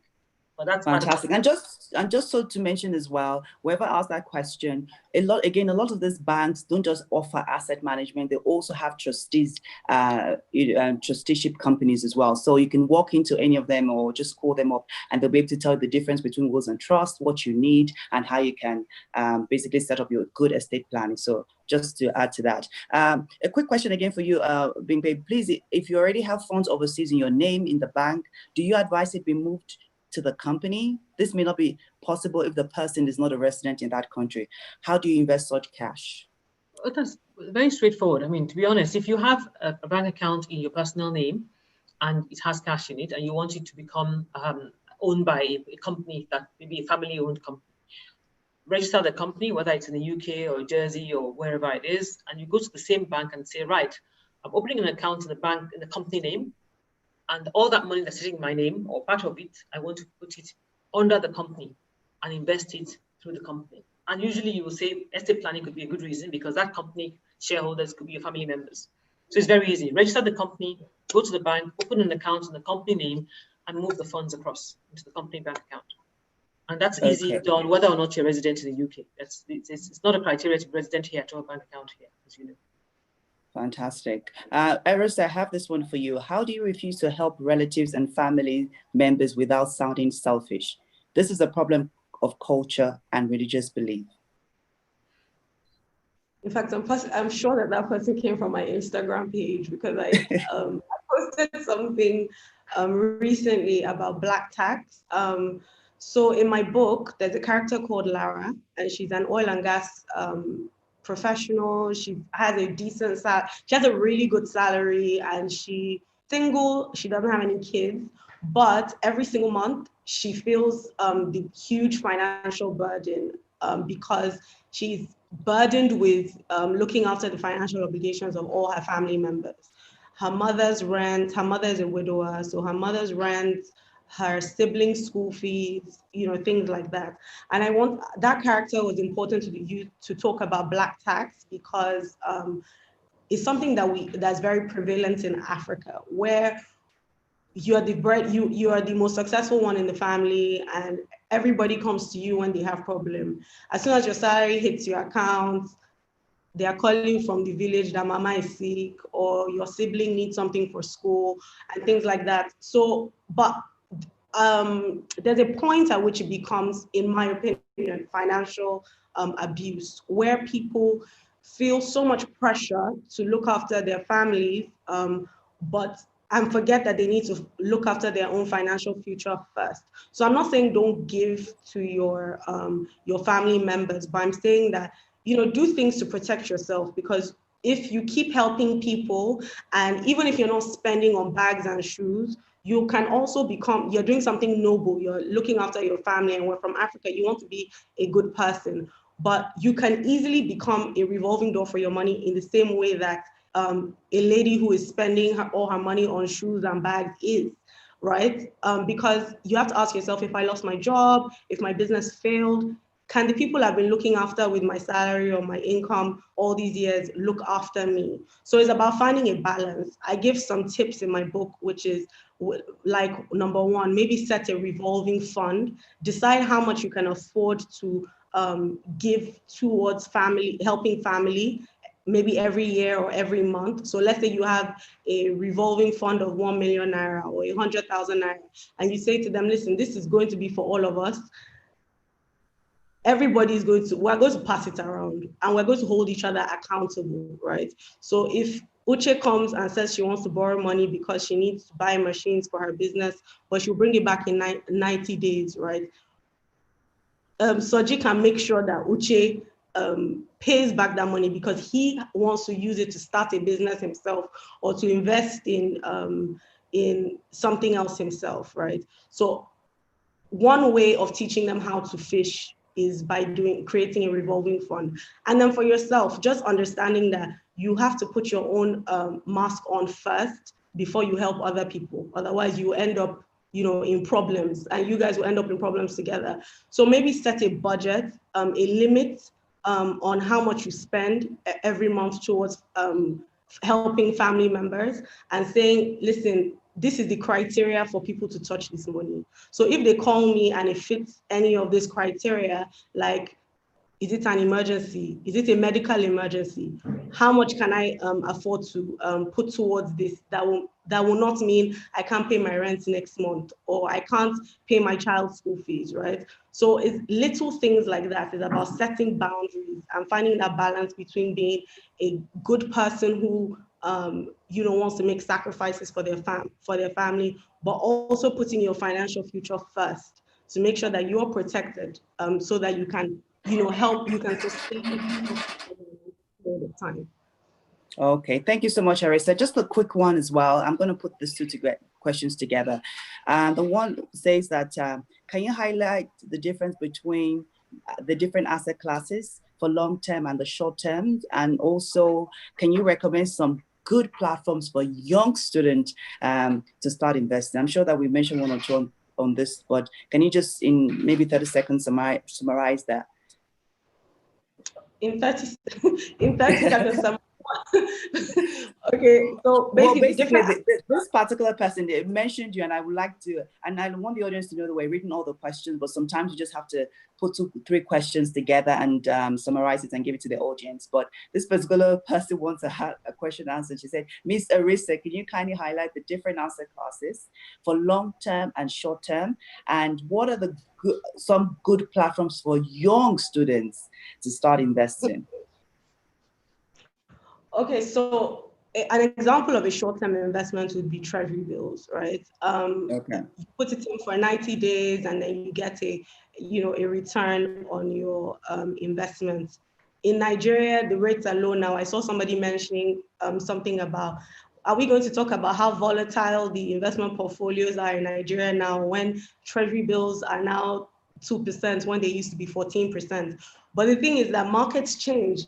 Asset classes have seasons. So when the government needs more money and they want to borrow aggressively, then the price of what they're willing to pay for it also increases, right? So when it was 14%, we were enjoying, but now it has come back to single digits. And if you check it, it's probably comparable to what pertains abroad when they buy treasury bills. Nobody around the world, nobody's treasury bills are 14% or 16%, right? So that was just a season. So treasury bills are an example of short-term, an asset class you can use in the short term, right? That is fairly safe because you're borrowing money to the government. Long-term investments are things like stocks. Your stock portfolio, you want to keep it, you want to build it over a period of 10 years or 20 years. Alternative investments like investing in other people's businesses.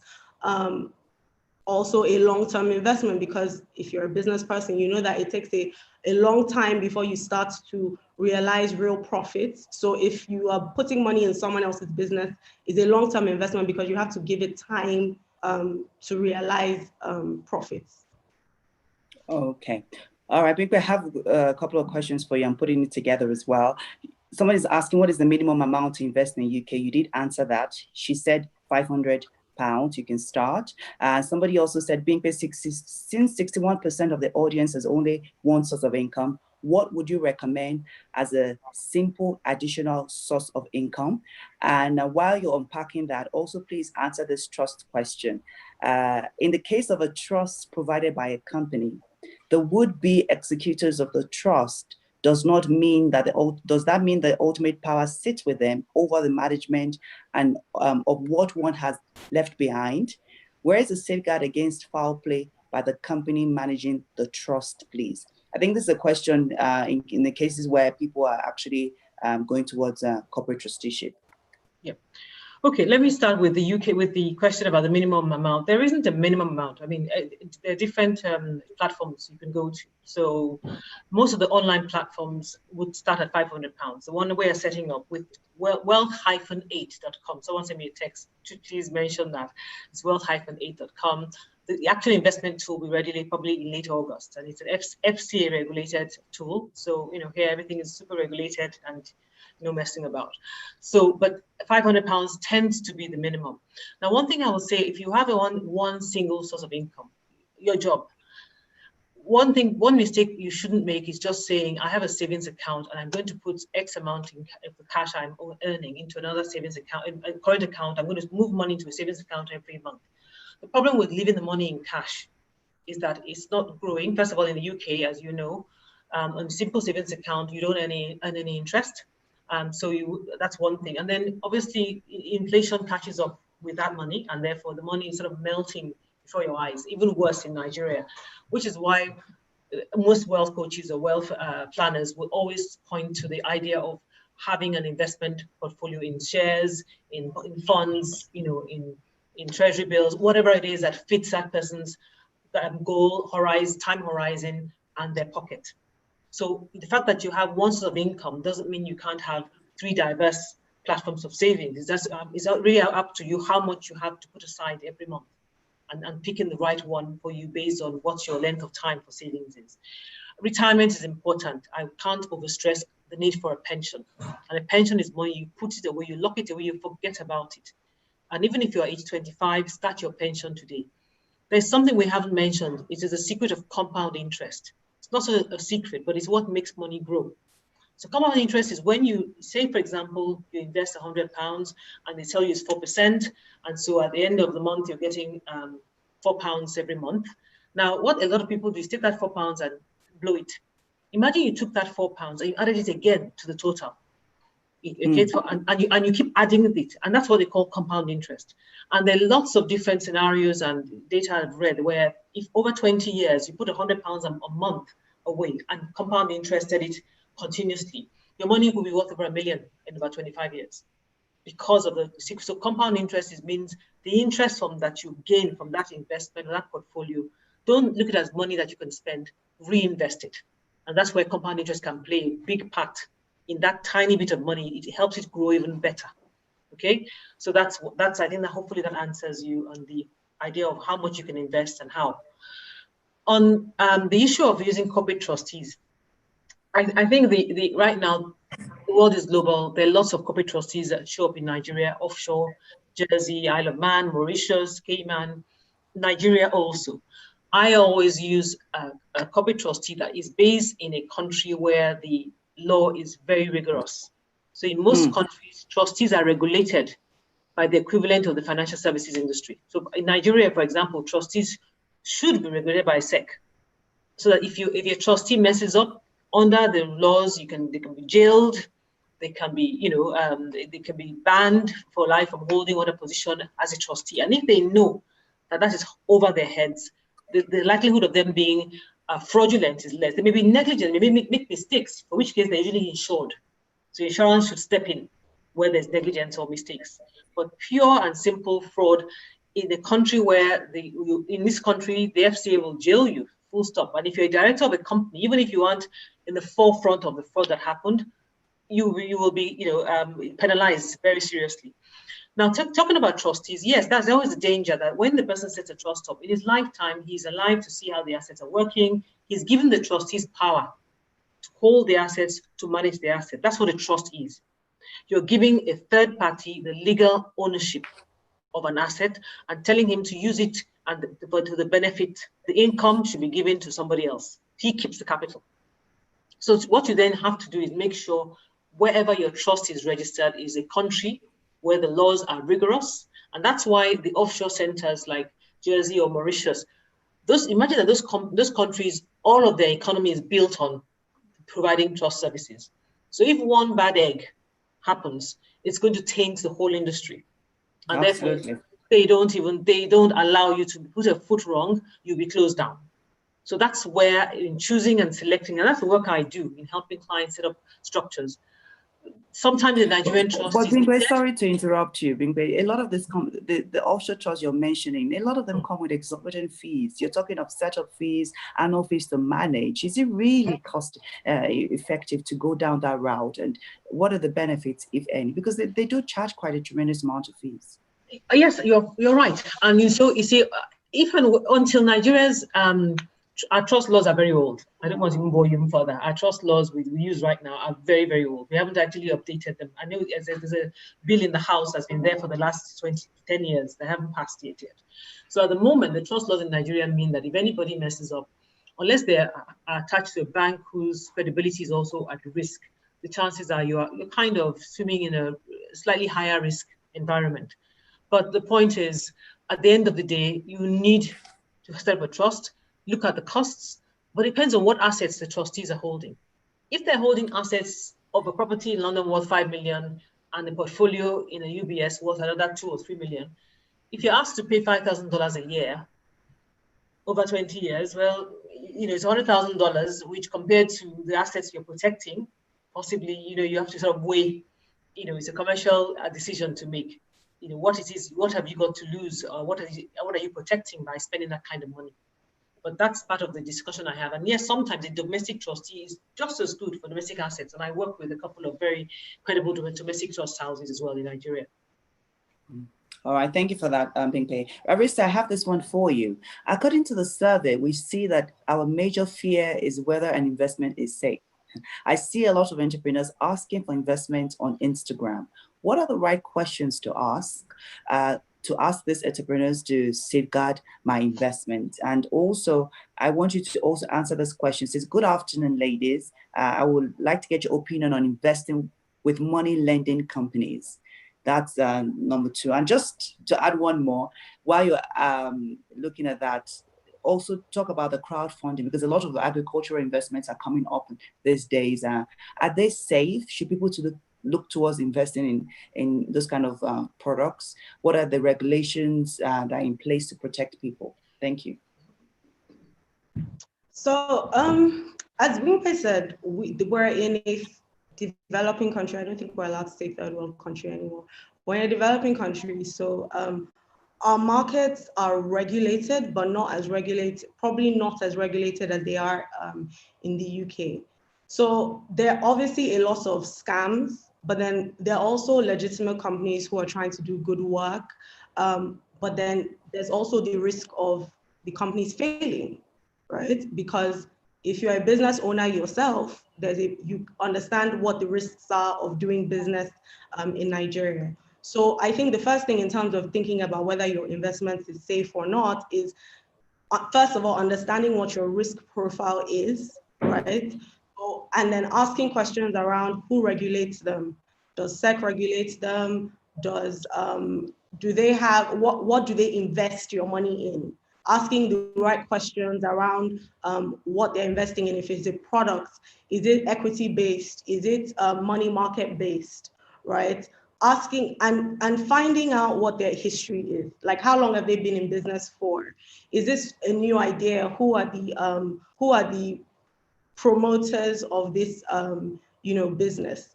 Now, I find it difficult to talk about the safety of investments because there are different things that can happen. So somebody can be doing a financial institution can be doing fantastic business for 30 years, and 1 or 2 things will happen and basically your money is gone because the business failed. I can speak to this because I invested in my family's business. It was in business for 30 years. My dad was on the Nigerian Stock Exchange Council, and in 2016, the company basically had issues, and a business that had basically been paying my fees and whatever for 30 years was now facing litigation, and the assets in the business were stuck. So it's important for you to understand that things can happen.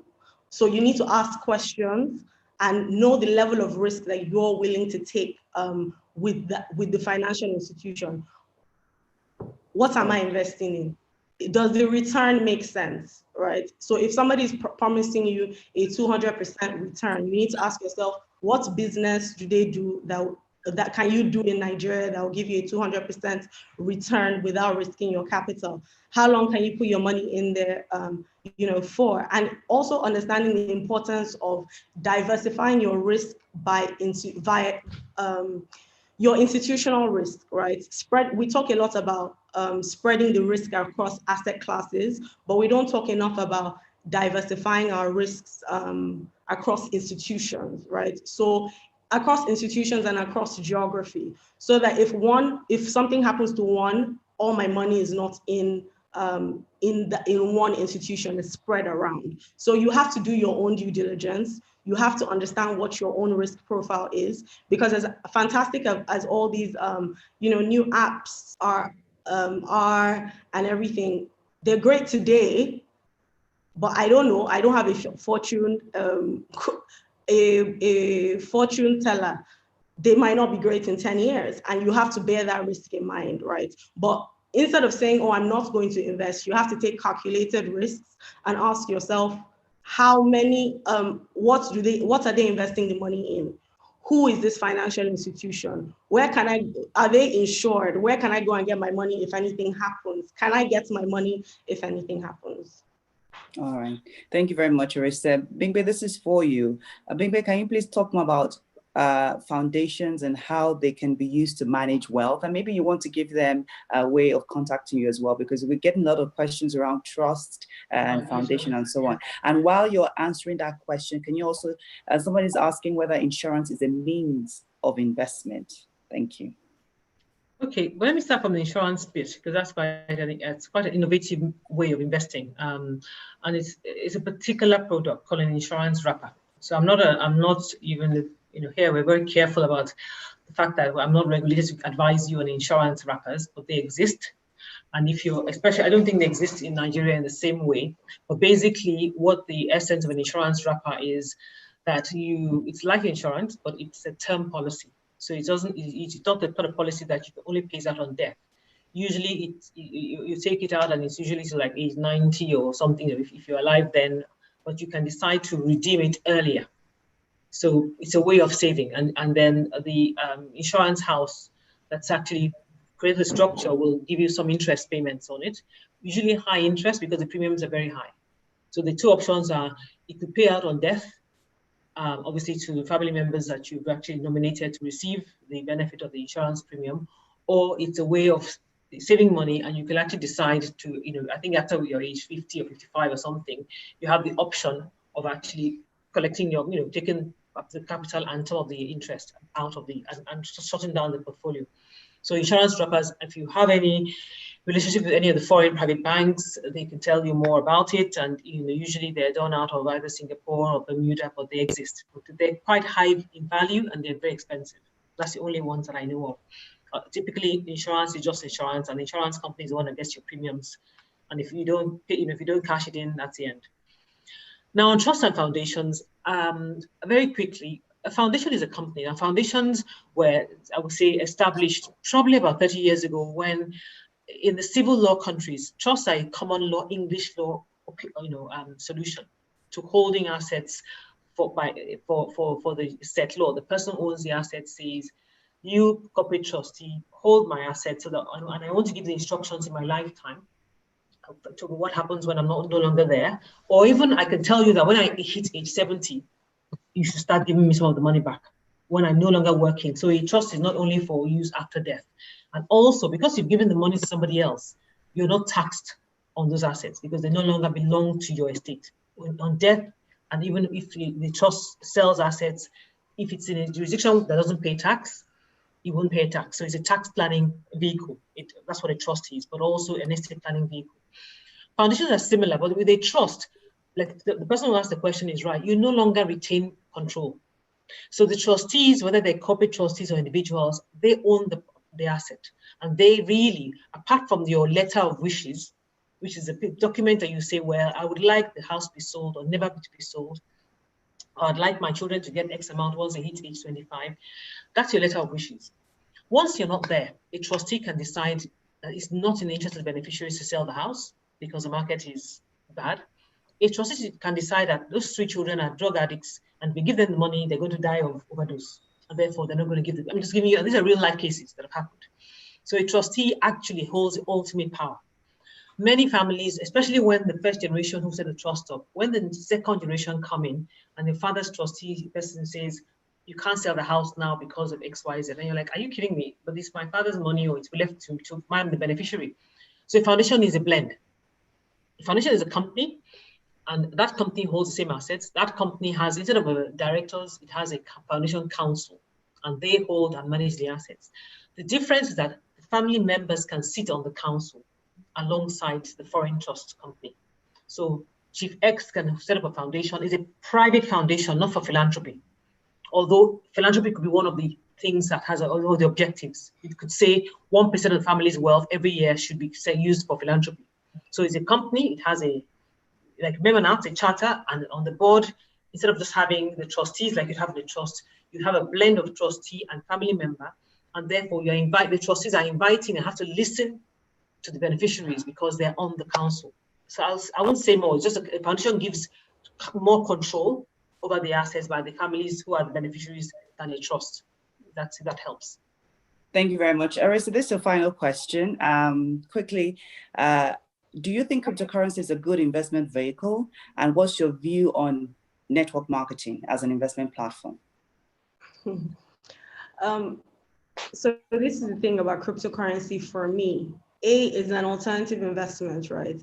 And we're basically taking a bet on a future outcome, which is that cryptocurrency will become more widely used and there'll be a market for it and it'll be, more regulated and all of that. But the reality is we don't know, right? So if I invest in cryptocurrency, I understand that it means that I'm investing a part of my money that I can afford to forget about, right? So the thing with risk is that I find that in Nigeria, we always look at the upside. So when someone says Bitcoin is going to give you 200% return in 6 months, my friend made 5 million naira in 1 week, right? Like, so go into it. I know people that made money from it. We don't really look at the upside, but you also need to evaluate the downside when you're looking at an investment, which is I can invest 5 million in this and my money will go away. There are lots of people who have lost money from Bitcoin, but there are also a lot of people who have made it. But this is the thing that I have to say to millennials or anyone even, is I find that most people, when they come and start talking about investments, they start with Bitcoin. They want to invest in the thing that is the fad and the thing that will double their money like immediately. The thing that puts people in trouble is always greed and impatience. Investing is not magic. Before you start asking about Bitcoin, ask yourself if you have a savings account. Have you invested in land? Have you bought real estate? Have you tested out the stock market? Because the stock market might be high risk, but it's also more regulated than things like alternative investments like Bitcoin and the other like cryptocurrencies. So understand what your risk appetite is. If you can afford, when you're evaluating whether you should make that investment decision or not, you should really ask yourself, am I comfortable losing this money? Nobody likes to lose money, but in evaluating risk, you have to ask yourself, is the possibility of losing this money worth the return that it can possibly give me, right? So you need to really look at that. Was there a second question after that? No, that's it. That's it. Thank you very much. And lastly, the last question will go to Bimpe. What is your view, in just about a minute or so, what is your view on investing locally versus in FX?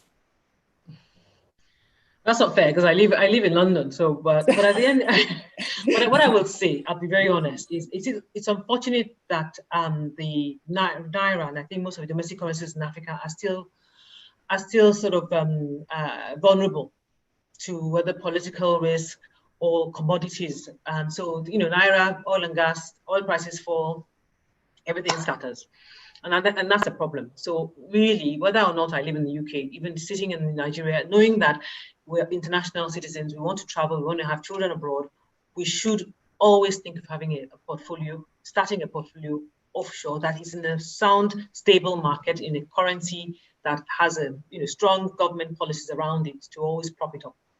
And the last thing I would like to say also, just as Arisa said, whether you're investing on a online portal or investing in T-bills or investing in as an angel investor, because we haven't mentioned that, I think that's also an area.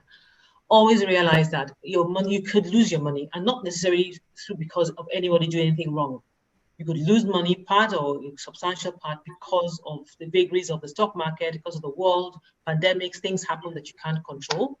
So like you said, also just assess your risk appetite and know how much you're willing to lose when you walk into an investment. At what point will you say, give me my money, liquidate it, and let me take what's left and move on? Thank you. All right. Thank you so much. Because there are so many questions, how can the audience get to you? Do you want to leave your contact details once more? Yes, maybe your Instagram or your website? Yeah. Bingpay at wealth-8.com. And same, it's the Instagram handle also is wealth-8. You can actually DM me through that. Bingpay at wealth-8.com. Thank you. Okay, and you, Arisa, how can they contact you? You can follow me on Instagram, Smart Money Arisa, or my website, smartmoneyafrica.org. Well, thank you so much. As you've heard, investing doesn't have to be daunting. You simply need to set goals, get financial education, and perhaps start small, because after all, most of your learning will be through practice and engagement. When you miss the mark, which you certainly will at some point, you will evaluate your decisions and get over the disappointment very quickly. Note that opportunities are like buses. There's always another one coming. From my experience, your psychological well-being is extremely important when making key financial decisions. In other words, do not make a temporary decision in a permanent situation. However, I've always been on the sideline of investments. We give you tons of information, and maybe it's time to begin to jump in and get your feet wet a little. So we're going to take the final poll. All right, we're taking the final poll now. Please be patient. Take the poll and for a quick evaluation, please. Secretary will put it up soon.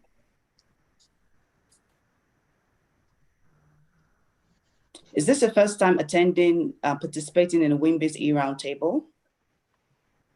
Yes or no?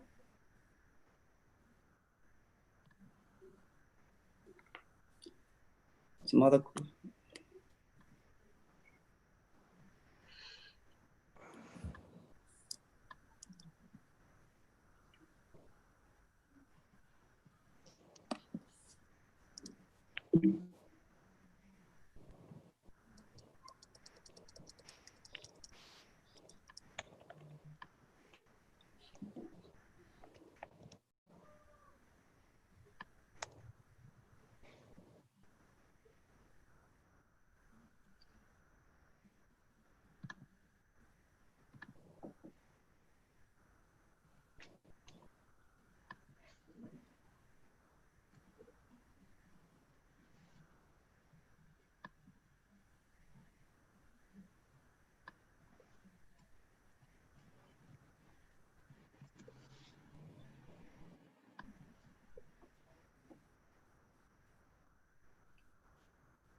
Okay, I think that I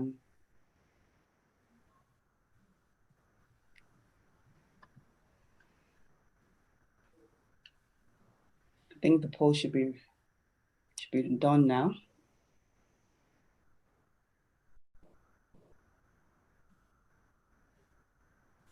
Okay, I'd like to thank you all for completing the evaluation poll, and do note that an evaluation link will be sent to you all in a follow-up email. Please endeavor to complete it. We'll want to hear your opinion about this webinar. We definitely want your feedback. So once again, we'd like to thank all our sponsors, Carbon Tech Limited and Leadway Pension. Thank you so much for sponsoring us, and all our sponsors. We thank you so much. Okay, I hope you have enjoyed this session as much as I have. You must agree with me. It has been a very informative and educative session. We look forward to having you in another e-roundtable of WIMBIZ next month. Would like to say special thank you to our speakers, Arisa Ugu and Wigwe Kocho. Thank you for bringing the wealth of knowledge to this roundtable. To WIMBIZ, thank you so much for providing such an engaging platform. And to the audience, thank you so much for participating. The video will be available on the WIMBIZ YouTube channel, so endeavor to watch it again and share it with others. Until next time, it has been a humble pleasure of mine to have been your moderator. My name is Motunrayo Ade-Famoti.